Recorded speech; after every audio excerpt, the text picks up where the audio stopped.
Hello guys! Nandito naman po ang inyong Beshi. My name is Mylene Ana.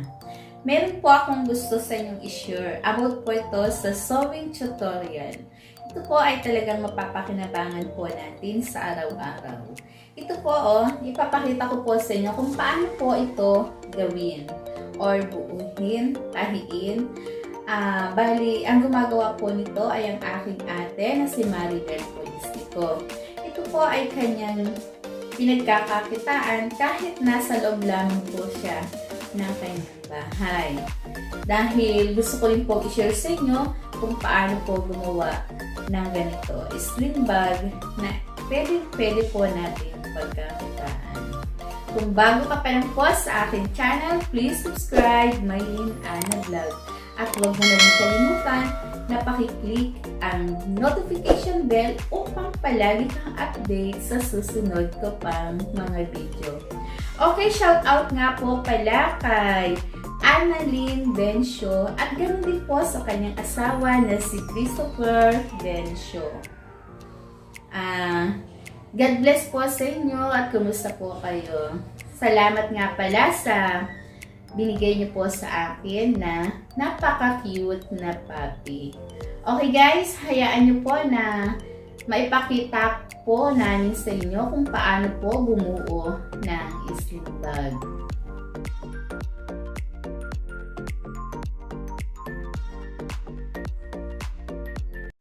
Okay guys, mag-umpisa na po tayo. Ipapakita ko pong muli sa inyo kung paano manahi ng sling bag. Ipapakita po sa inyo ng aking ate na si Maribel Polistico. Ayan po siya guys. Ang sling bag po na kanyang tatahiin. Sige guys, umpisahan na po niya. Ipapakita po niya sa inyo kung paano manahi ng sling bag. Ito na po, start na tayo. Front body, lagyan po natin siya ng bulsa.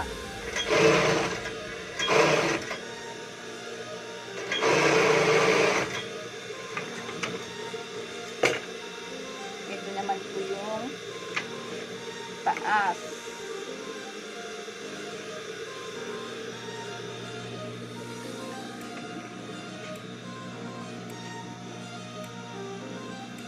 Front pocket.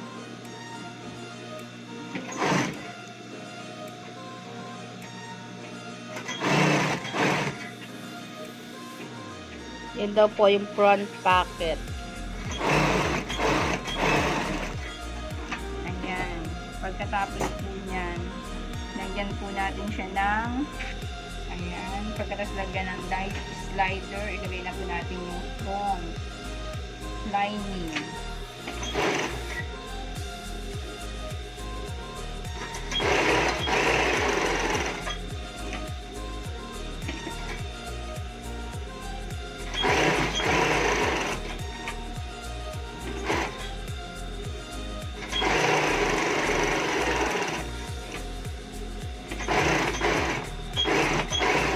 Natin yung packet sa loob ng back. Ito po, lagayan po ng mga cotton lang naman. Lagyan po natin ng bulsa sa loob para may mahalagang mailagay po natin yung ating mga ID. Yan naman pa.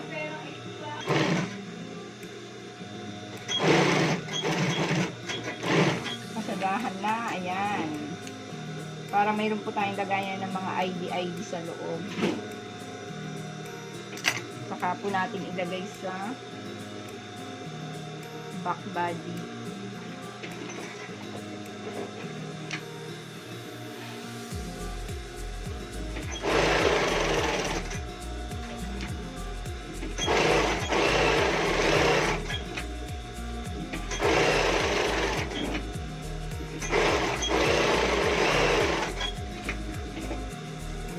Kasagahan na natin, gupit-gupitin ang mga gilid-gilid. Front zipper.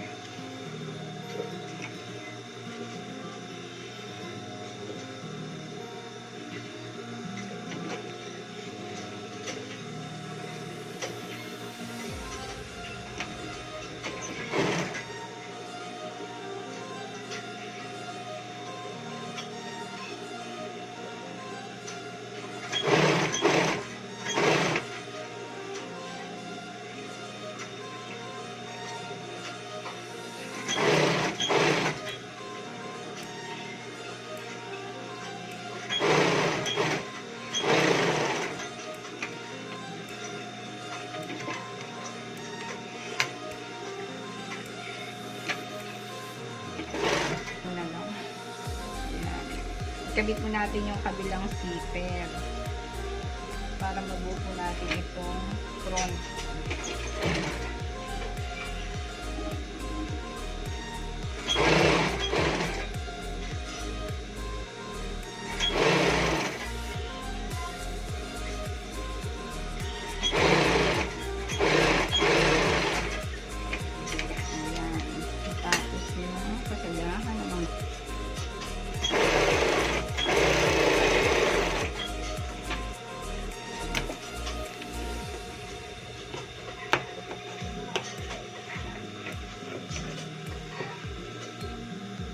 Slider ang front. Lalagyan daw po ng slider yung front.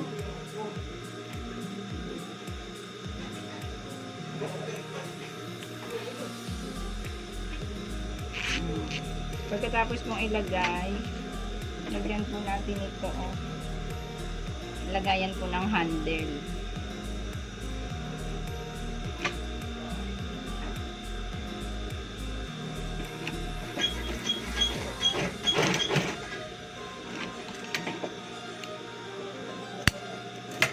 Kabilaan.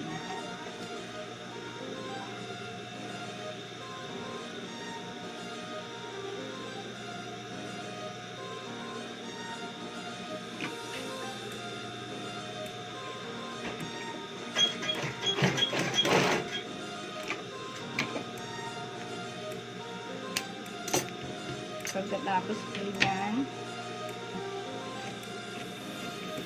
pagkatapos po nito, lagyan na po natin ng bottom.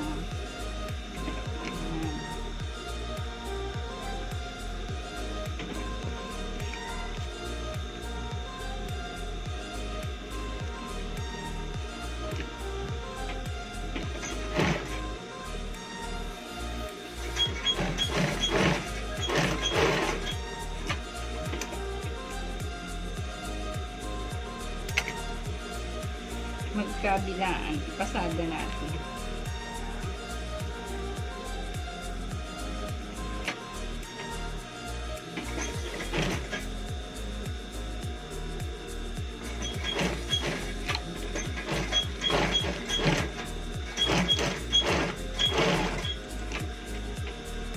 Ayan, tapos na siya.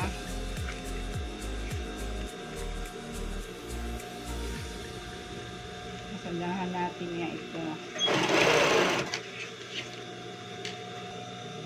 Ito po, nabuo na natin. Ito po yung zipper. Ito naman po yung bottom. Ito po ang ilalagay natin sa body, front at back. Ayan, ikakabit na po natin yung zipper sa body. Ayan.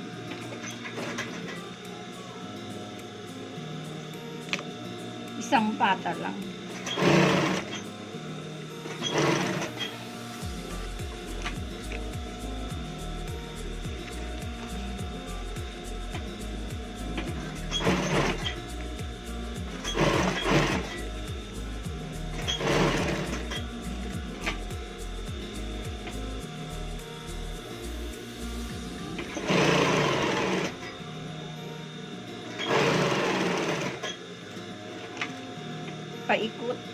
Paikot ang masali. Diretso na.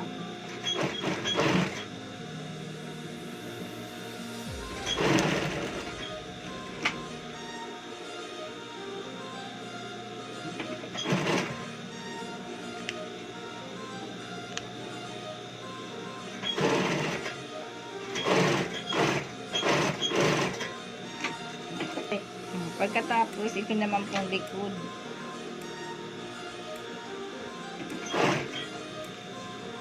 Ang ikabit natin.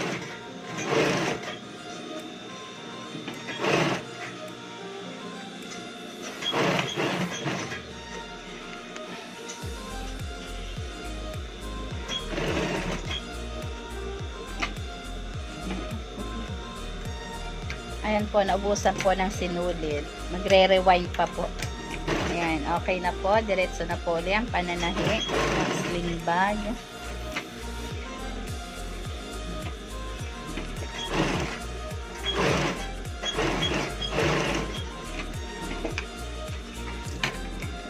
Nung natapos na po natin ikabit yung body, yung parts ng front and back, ito naman po, lagyan naman natin ng bias.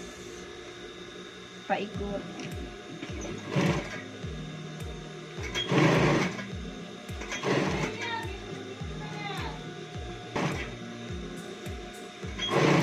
Yan. Paikot po lalagyan ng bias para hindi po matanggal ang mga sinulid. Yan po ay dagdag pampatibay. Mamaya po makikita nyo kung gaano kaganda yung sling bag na yan pag nabuo. Yan po ay ilalagay po dyan yung wallet, cellphone, yung mga abubot na palagi mong gustong dala, ID. Yan. Yan po, napakagaling po ng aking ate sa paggawa ng bag. Natin sa kabila.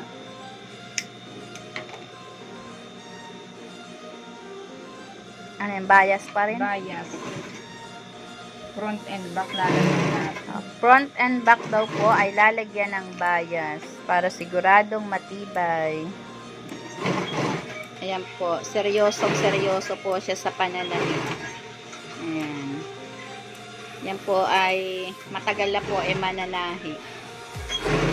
Kaya meron po siya ditong isang makina na ginagamit. Ayan po. Yan po ay kasangga niya ng mga panahon po ng pandemic. Kaya po guys, napakaganda po na marami po tayong alam para pagkakakitaan kahit nasa bahay lang po tayo. Ayan, tapos na po tayo magbayas. Balik na rin na po natin. Para malagay na po natin yung handle. Ayan. Yan, yan, ganda-ganda. Yehey! Ayan, Mayayari okay na. po siya.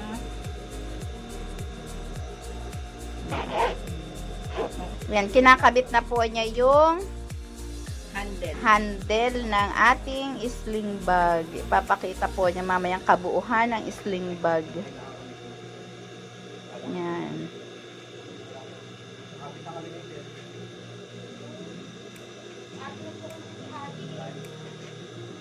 Ay, nakapitan na di ba kayo PLDD?